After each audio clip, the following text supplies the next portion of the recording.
Alright guys, it's time to build our best starting 11 we can from Wales. So we're gonna go with a 3-4-3 formation for this team, okay? So, Wales, if you kind of look at the history, Wales has been known for having really great players in the past during wartime. A lot of them had military service. So I don't know if that affects the way that they play or affects at all. Wales had a really good history of football players. So starting at goalkeeper, we're gonna go this guy right here. This is Neville Southall. So Neville Southall, he mostly played for Everton in the 80s and the 90s. He won 2 English titles, 2 FA Cups, 3 Charity Shields, and 2 European Cup Winners' Cups. He was even named by the Football Writers Association Player of the Year 1995, which happened to be the last goalkeeper to do so. The dude kind of had some interesting stories too. For example, towards the beginning of his career, he had ulcers on his feet, and so he was like just playing through the pain. Imagine taking a shot on goal, and you're so confident that's gonna go in, and this guy stops your shot, and you're like, how did he do that? And then you come to find out later that the dude had ulcers in his feet, couldn't even like walk right because he was in so much pain, and he just wrecked you anyways.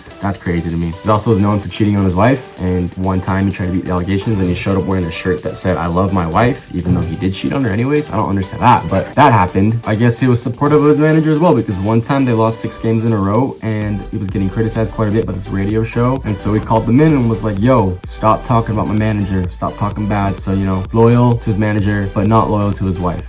Either way, great player, fantastic, deserves to be our starting keeper. Okay, for our first center back, we're gonna go Fred Keenor. Fred played for Cardiff City from 1912 to 1931, and in the middle of his career, World War II decided to break out, and so he joined what was called the Football Battalion, which was an English battalion made of tons of professional footballers. During the war, he guest played for Brentford a little bit. A lot of the Cardiff fans that loved him so much when he was playing for them before would often send him letters and packages, you know, giving him support. However, during the war, he was in a pretty bloody battle, and he ended up getting a shrapnel injury in his upper leg that was very severe, to the point where he almost had to amputate his leg. And so when World War I ended and he went back to Cardiff City to play, the doctors told him that he could never play again because of his injury to his leg, and he was like, no, I'm gonna play anyways. And he played until 1931 and ended up being an absolute star.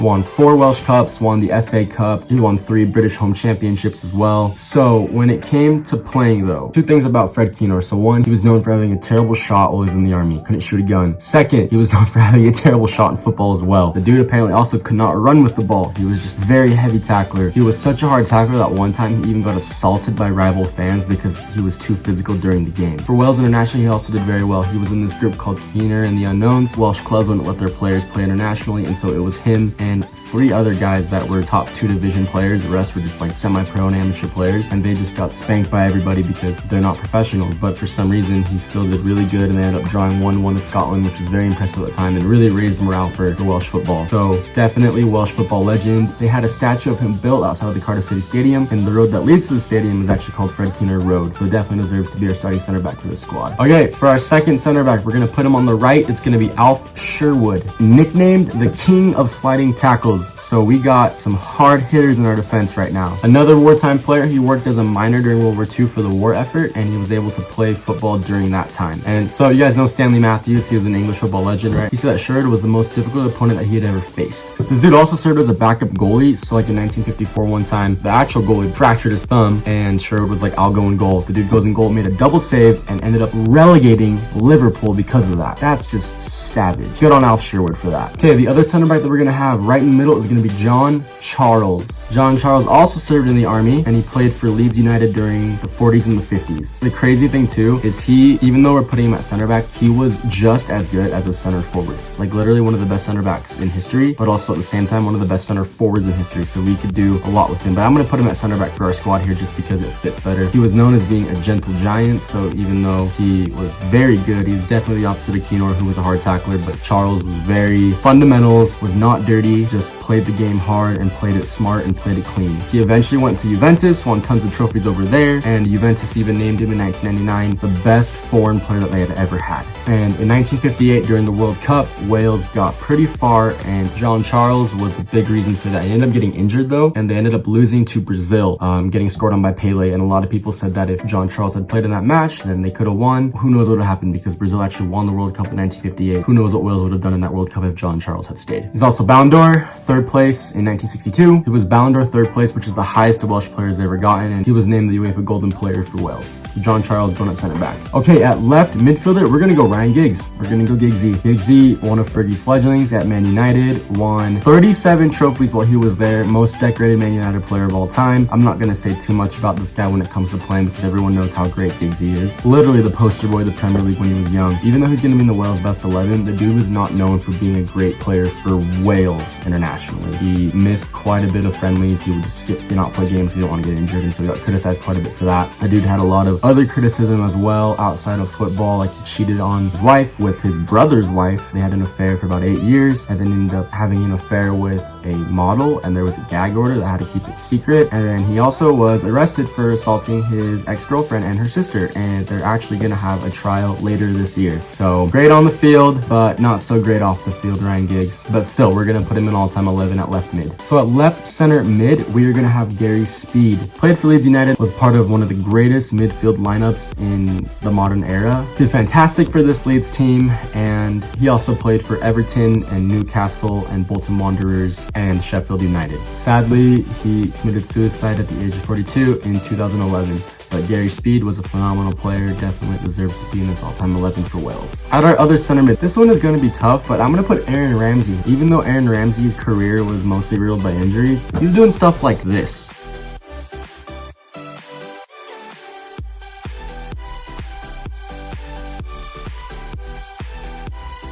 Euro 2016, absolutely fantastic. Showed the world that he was one of the best players in the world. Fantastic at Arsenal, but just injuries wrecked him. He went to Juventus and he won trophies there as well and won a trophy with Rangers. But yeah, Aaron Ramsey, we're going to go Aaron Ramsey at right center mid. At right mid, we're going to place Gareth Bale. So Gareth Bale, probably one of the greatest Welsh players of all time. I'm not going to say too much about Gareth Bale, but Tottenham legend, Real Madrid legend, won tons of trophies with Real Madrid. Obviously didn't win anything with Tottenham, and the only problem was that Real Madrid was not very grateful for him. I think Real Madrid is very ungrateful for the contributions that Gareth Bale gave to the club. Fantastic player, won tons of trophies, but they treated him like dirt, and so that's why you see that meme, Wales, golf, Real Madrid in that order. Apparently the man didn't know Spanish either, but they ended up proving that he did by trolling the LAFC people and speaking perfect fluent Spanish when he was interviewed there. It's kind of funny because he went to LAFC to prepare for the World Cup, to get in shape, because obviously he wasn't getting time at Real Madrid for that. And so LAFC gave him the opportunity, he was able to play. He ended up winning the title there in MLS, and then he went and played in the World Cup, and then he called it quits, called it retired, just barely retired. Gareth Bale's done. So that's pretty savage to me. But you know, in the end, LAFC got what they wanted. They won the title. Gareth Bale got what he wanted. So sorry, Real Madrid. You should have used him when, you know, you had the opportunity to. You should have not treated him like you did. Moving right up on the right side, we're going to have Billy Meredith. So Billy Meredith, really old player, joined Man City in 1894. During that time was playing fantastic. However, he got banned eventually because Man City was trying to win the title. Aston Villa was in the lead. They needed the 3 points to win the title. And so before the game, Billy Meredith bribed one of the Villa players to throw the game. And there was a huge controversy and an investigation was done. They found out that Billy Meredith had bribed that player. And so because of that, he was banned for the entire season. And so during that season, he wanted to play and he was sick of Man City. And so he left to join rivals Man United, where he played. Joined Man United in 1906, continued to play there, then he eventually returned to Man City at the end of his career and he retired.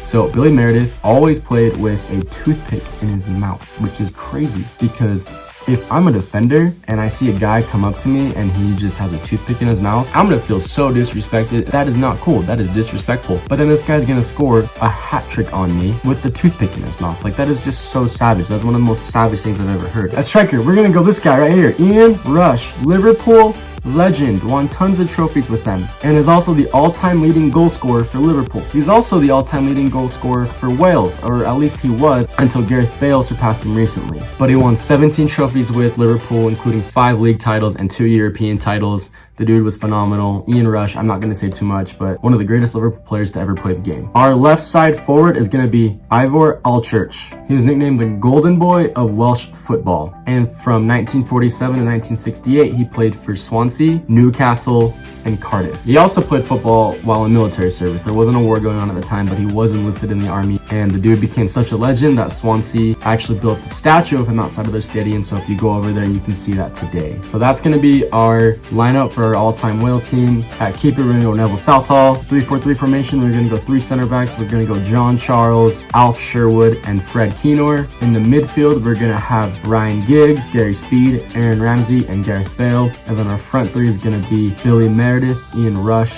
and Ivar Allchurch. So this squad is pretty good. They have history. They have a lot of players during the wartime that have been fantastic. And so when it comes to ranking them with the other all-time 11s that we've done, I think that they're probably not the highest, but they are a solid squad and they would do some damage. I mean, just look at this Gareth Bale free kick. There's no way that they wouldn't be banging goals without this guy in their squad. So overall, this squad is going to be deadly and it's going to do a lot of damage.